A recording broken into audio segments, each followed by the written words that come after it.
रक्ताम्भोजदलाभिरामनयनं पीताम्बरालङ्कृतं श्यामाङ्गं द्विभुजं प्रसन्नवदनं श्रीसीतया शोभितं कारुण्यामृगसागरां प्रियगणैर्भ्रात्रादिभिर्भावितं वन्दे विष्णुशिवाद्यसेव्यमनिशं भक्तेष्टसिद्धिप्रदम्।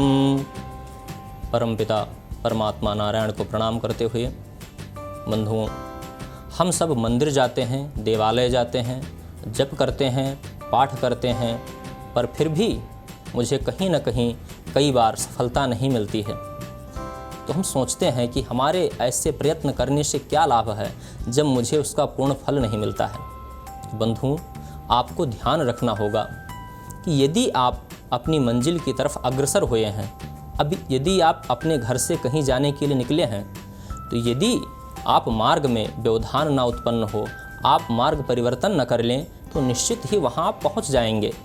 जाने अनजाने जैसे भी यदि रास्ता आपका सही है तो अपनी मंजिल पर आप निश्चित ही पहुँचेंगे, और यदि आप नहीं पहुँच रहे हैं तो निश्चित ही आप मार्ग बदल लेते हैं, कहीं रास्ते में वह रास्ता आपका छूट जाता है।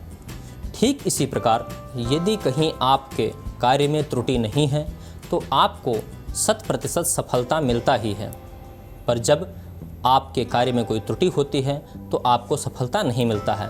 उसमें कई बार आप यह नहीं जानते हैं कि मुझे कौन सा कार्य कैसे करना चाहिए। बंधुओं, इसमें कई लोग हमसे प्रश्न किए हैं कि हमें जप कैसे करना चाहिए। बंधुओं, मैं आपको बताना चाहता हूँ कि इसका शास्त्रीय प्रमाण क्या है, और मैं अपनी हर बातों में यही कोशिश करता हूँ कि आपके सामने, आपके सन्मुख मैं शास्त्रोचित जो उचित बातें हैं उन्हें आपके सन्मुख मैं आपको बता सकूं। तो शास्त्र इसमें निर्णय देता है कि जो आप जप करते हैं उसे कहाँ जप करने से और आपको कैसे जप करना चाहिए। जो आप जप करते हैं भगवान नाम का, किसी अपने इष्ट का, किसी देवता को, तो जो आप जप करते हैं वह जप आपको कैसे करना चाहिए। तो कहते हैं कि जो प्रातः काल में जप किया जाता है वह आपको प्रातर्नाभि करे कृत्वा, आप जब माली हाथ में लेते हैं तो नाभि के स्थान यहाँ पर हाथ रख करके प्रातः काल में आपको जप करना चाहिए। मध्याह्ने हृदय संस्थितम, हृदय के सामने ऐसे माला करके आपको मध्याह्न काल में जप करना है। और यदि आप सायंकाल में जप करते हैं, पूजा करते हैं, पाठ करते हैं, तो जप जो होता है आप माला लिए हाथ में नासाग्रे, वो एकदम अपनी नासिका के सामने करके यदि आप जप करते हैं तो उस जप का आपको पूर्ण फल प्राप्त होता है।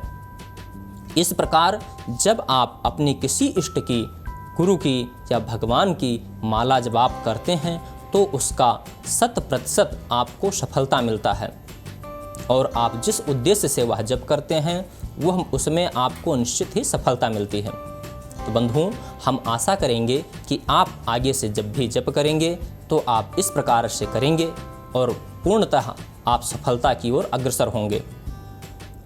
आगे हम पुनः एक नई जानकारी के साथ उपस्थित होंगे। तब तक के लिए नमो नारायण।